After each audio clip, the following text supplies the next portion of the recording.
आज हम आपको बताएंगे HVAC फैन क्या होता है। आप देखते होंगे एयरपोर्ट वगैरह पे ऐसे फैन लगे होते हैं और लोगों को ऐसा लगता है कि दिखने में अच्छा लगे इसीलिए ये फैन लगा हुआ है, क्योंकि वो फैन बहुत धीरे धीरे चलता है। ठीक है, तो ये रीजन आपका सही है, देखने में अच्छा लगता है, लेकिन ये एक आपका आधा % समझिए, बाकी सब इसमें पीछे टेक्नोलॉजी और एप्लीकेशन डिपेंड कर रहा है। जो हमें यही फैन वहां पे चाहिए, इसलिए वो फैन वहां पे लगा। ये जो आप देख रहे हैं ये फैन देख रहे हैं, ये है आपका HVLS फैन। HVLS मतलब high volume low speed fan. ये फैन जो होता है एयरपोर्ट वगैरह पे लगता है, बड़े बड़े वेयर हाउस में लगते हैं, बड़े बड़े इंडस्ट्रियल एरिया में लगते हैं, कास्टिंग शॉप में लगता है, मतलब बड़े मैन्युफैक्चरिंग प्लांट जिसका 20 फीट से ज्यादा सीलिंग हाइट हो वहां पे लगता है और बड़ा स्पेस है। अब छोटा छोटा पंखा तो लगा नहीं सकते, बहुत आवाज करेगा, तो ये है HVLS। HVLS मतलब high volume low speed fan, मतलब एयर का जो क्वांटिटी है उसका जो है ज्यादा देगा, लेकिन स्पीड स्लो रहेगा, आराम आराम से चलेगा, समझ रहे हैं, लेकिन हवा धुरंधर की तरह देगा। तो ये है HVLS फैन। ये जो फैन है, ये फैन का साइज जो है डायामीटर में हम बता रहे हैं आपको पहले, वो 12 फीट से लेकर 24 फीट तक का आता है। और जैसे जैसे डाया बढ़ता है उसका RPM घटता है और वॉल्यूम एयर वॉल्यूम बढ़ता जाता है। ठीक है, तो मतलब RPM कमेगा, मतलब उसका जो घूमना पर मिनट वो कम हो जाएगा। तो देखिए आपका जो है 12 फीट से लेके 24 फीट तक का फैन है। ठीक है, और जैसे जैसे डाया बढ़ेगा RPM घटता जाएगा। ठीक है, मैक्सिमम RPM जो होता है इसमें 98 RPM तक होता है HVLS फैन में। ठीक है, अब देखिए ये जो है आपका 12 फीट पे कितना है, 98 RPM तक का है। ठीक है, और 14 फीट डायमीटर तक कितना है, 70 RPM है। देख रहे हैं घटता जा रहा है। ये 16 फीट पे 70 RPM, इसमें नहीं कम रहा है, सेम है। फिर आप 18 और 20 में जा रहे हैं तो 60 RPM हो जा रहा है। ठीक है, फिर 24 फीट पे जा रहे हैं तो 50 RPM हो जा रहा है। ये 0 से 50, 0 से 98, समझ रहे हैं, ये RPM आप मैनेज कर सकते हैं BFD लगाकर। आप चाहे तो कम भी कर सकते हैं। ठीक है, या तो आप मैक्सिमम पे कर सकते हैं या स्प्लिट लगा के 2-3 स्टेप पे रख सकते हैं RPM। ठीक है, तो ये सब आप यहां से कर सकते हैं। जैसे बड़ा कैपेसिटी का लगा दिया, आपको मिडल में यूज करना है तो आप स्प्लिटर लगा के यूज कर सकते हैं। जैसे पंखे वगैरह घर में लगे होते हैं ना, आप 1 नंबर पे डालते हैं, 2 नंबर पे डालते हैं, 3 नंबर पे डालते हैं, 4 नंबर पे डालते हैं, तो ऐसे आप ये मैक्सिमम आपका RPM यहाँ पे 12 फीट में 98 है, आप उससे कम भी कर सकते हैं स्प्लिटर लगा के। या तो आप BFD लगाइए, फ्रीक्वेंसी कम कीजिएगा तो कम हो जाएगा, ज्यादा कीजिएगा तो ज्यादा हो जाएगा। तो ये आपका था RPM। जैसे जैसे डाया बढ़ेगा RPM कम होता चला जाएगा। लेकिन अब आते हैं हम वॉल्यूम में। ये देखिए 12 फीट के फैन में वॉल्यूम कितना होता है, ये होता है कितना है, 1,38,860 CFM है। और वही आप देख रहे हैं 14 फीट में तो कितना हो रहा है, 1,54,526। मतलब डाया बढ़ेगा तो वॉल्यूम एयर का वॉल्यूम बढ़ता जाएगा, RPM कम होता जाएगा। समझ रहे, RPM कम मतलब रोटेशन कम होगा, लेकिन वॉल्यूम बढ़ता जाएगा, एयर का वॉल्यूम बढ़ता जाएगा। ठीक है, तो लेकिन ऐसा नहीं जो आप बड़ा फैन लगा दीजिएगा।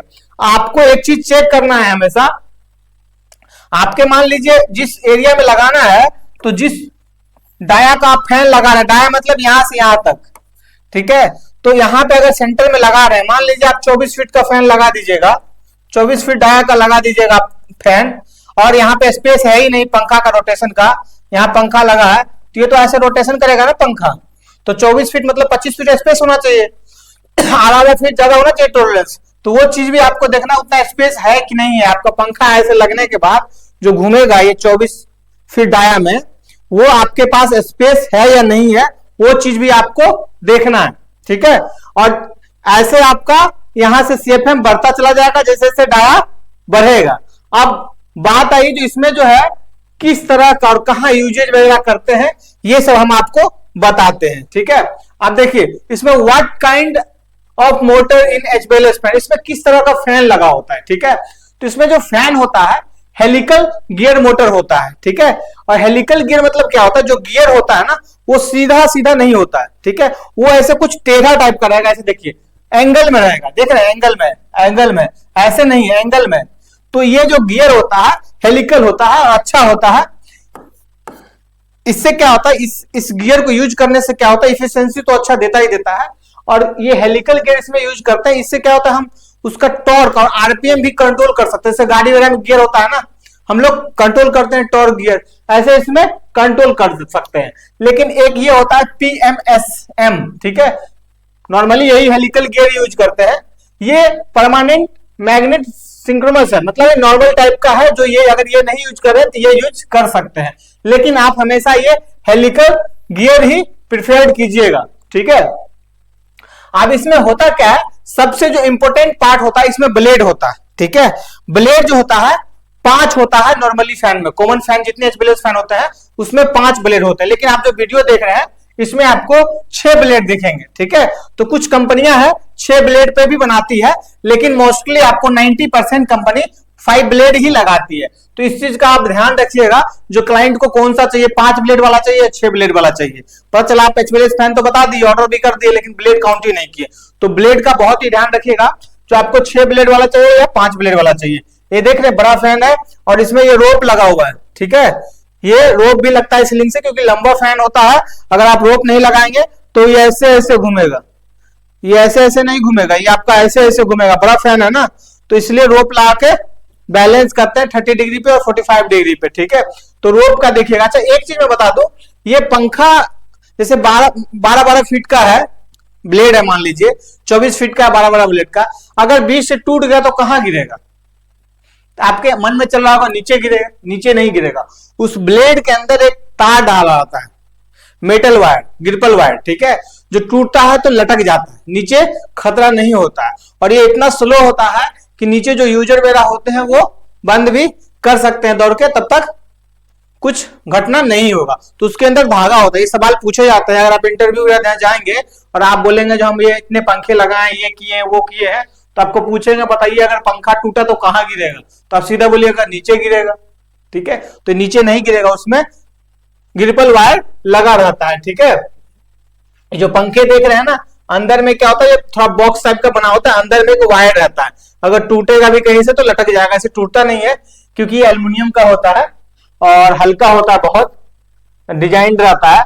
तो इस चीज का आप ध्यान रखिएगा, ठीक है। एक तो ब्लेड हो गया, उसके बाद क्या होता है, इसके अंदर एक बैरिंग होता है, रेनफोर्स्ड बैरिंग होता है, वो भी बहुत इंपॉर्टेंट है, ये सब आपको ध्यान में रखना पड़ेगा। उसके बाद मोटर होता है जो हेलिकल टाइप का होता है।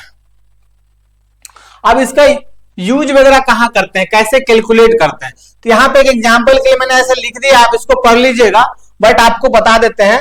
फैन सिलेक्शन करने के लिए आपको सीएफएम चाहिए होगा, उससे आप डाया निकाल लेंगे, क्योंकि डाया आपको मैंने बता दिया जो 24 डाया में कितना सीएफएम होता है, और 24 फीट डाया में कितना होता है, 12 फीट डाया में कितना होता है, 14 फीट कितना डाया होता है, पीछे मैंने बताया आपको। तो उसके लिए आपको क्या करना है, सीएफएम निकालने के लिए जो क्यू का वैल्यू निकालना है, आपको वॉल्यूम निकालना है, जिस एरिया का निकाल रहा है उस एरिया का वॉल्यूम निकालना है आपका। और उसके बाद आपको क्या करना है, एसीएच रखना है, एयर चेंज पर आवर, ठीक है, और डिवाइड बाय 1.69। इससे क्या है, सीएमएच में आएगा तो वो सीएफएम में आपका डाटा आ जाएगा, ठीक है। ये सीएफएम में आपका डाटा आ जाएगा। अब सीएफएम में जब आपका डाटा आ जाएगा तो आप चाहेंगे तो यहां से निकाल सकते। जब सीएफएम में आपको पता चल जाएगा तो यहां से निकाल लेंगे। जैसे मान लीजिए 1,54,000 है, या ऐसे थोड़ा नीचे है, तो आप ये 14 फीट का फैन कंसीडर कर सकते हैं अपने लोकेशन के हिसाब से। अगर मान लीजिए 2.5 फीट नहीं आ रहा है तो आप 2 कर लीजिए, ऊपर वाला 12 फीट का कर लीजिए, ठीक है। तो वो आप पे डिपेंड कर रहा है कैसे करें। अब एक चीज मैं आपको बहुत मोस्ट इंपोर्टेंट बता दे रहा हूं फैन का, ये फैन जो है सो उल्टा भी चलता है। जैसे ऊपर से ठंडा हवा तो नीचे फेंकेगा ही फेंकेगा, ये नीचे का हवा भी ऊपर फेंक सकता है। जैसे कोई बहुत हीटिंग प्रोडक्शन एरिया है, मान लीजिए कोई कास्टिंग शॉप है जिसके नीचे आप मेटल को मेल्ट करके आप कुछ कास्ट कर रहे हैं। जैसे मान लीजिए इंजन बना रहे हैं, इंजन जो बनता है कार वगैरह का या बाइक वगैरह का, तो मेटल को पहले मेल्ट करते हैं, फिर उस फॉर्म में डाल के आपका मॉड्यूल में डाल के उसको कास्टिंग करते हैं, उस फॉर्म में आता है, फिर वो जाता है इंजन शॉप वगैरह में, ठीक है, जहां पे उसका फिनिशिंग वगैरह होता है। तो वहां पे बहुत हीट रहता है, ठीक है।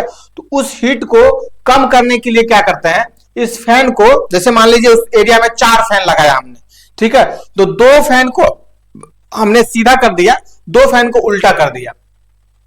तो उल्टा वाला फैन क्या करता है, नीचे से हवा जो है घींच के ऊपर ले आता है, और ऊपर ले आता है, ऊपर क्या करता है, एग्जॉस्ट फैन लगा रहता है, ठीक है। तो ये हीटिंग को पूरा घींच के ऊपर ले गया, ऊपर फैन लगा, घट से घींच के बाहर फेंक दिया, समझ रहे हैं। तो इस फैन का आप इसमें भी यूज कर सकते हैं। दो फैन जो आपने सीधा लगाया है वो क्या करता है, ऊपर जो ठंडे हवा होते हैं उसको नीचे फेंकते रहते हैं, ठीक है। अब इसको आप कैसे चेक करेंगे जी उल्टा चल रहा है कि सीधा चल रहा है, बड़ा फैन है, ठीक है, तो आप हाथ लगा के चेक करेंगे, ठीक है। लेकिन किसी को अगर वीडियो वगैरह भेजना है फैन ये उल्टा चल रहा है सीधा चल रहा है, उसके लिए आप एक काम कर सकते हैं, अगरबत्ती वगैरह जला के थोड़ा मोटे बल्क में और धूप बत्ती वगैरह, धुआं आप जब नीचे रखेंगे तो वो आपको धुआं ऊपर की ओर दिखेगा, जब धुआं आप ऊपर रखेंगे तो वो नीचे की ओर दिखेगा। जैसे जो सीधा चला रहे हैं तो धुआं को आपको ऊपर रखना है, जो उल्टा चला रहे हैं धुआं को नीचे रखना है। अगर उल्टा चला रहे हैं धुआं नीचे रख रहे हैं पंखा का, तो वो अपने आप जो है धुआं को खींच के ऊपर फेंक देगा। तो ऐसे आप टेस्टिंग करवा सकते हैं, ठीक है। बट मेक श्योर जब आप ये इंस्टॉल कर रहे हैं तो आप प्रोफेशनल बंदा को ही इंस्टॉल करने के लिए दें, क्योंकि ये थोड़ा हैवी होता है। अगर प्रोफेशनली इंस्टॉल नहीं करेगा, रोप वगैरह को प्रॉपर बैलेंस नहीं करेगा, अलाइनमेंट वगैरह नहीं करेगा, तो वो डेंजर है और उससे खतरा हो सकता है, आपका कंपनी ब्लैक लिस्ट भी हो सकता है, आपका नाम भी खराब हो सकता है। तो ये था आपका HVLS फैन, ठीक है। हाई वॉल्यूम लो स्पीड, मतलब वॉल्यूम तो बहुत ज्यादा देगा लेकिन स्पीड बहुत स्लो रहेगा और वो धीरे धीरे चलेगा, लोग को पता भी नहीं चलेगा जो कुछ चल रहा है लेकिन नीचे हवा आ रहा है। तो ये इसी को बोलते हैं HVLS fan. Mostly company India में सिर्फ असेंबली करती है, बाहर से सब प्रोडक्ट लाती है, असेंबल करके अपना ब्रांडिंग करके बेच रही है, ठीक है। तो आपको इससे रिलेटेड कोई भी जानकारी चाहिए आप हमसे कमेंट करके पूछ सकते हैं। धन्यवाद। हमारे चैनल को सब्सक्राइब कर लीजिए और बेल आइकन को दबा दीजिए ताकि हर नोटिफिकेशन आप तक पहुंच सके। धन्यवाद अगेन।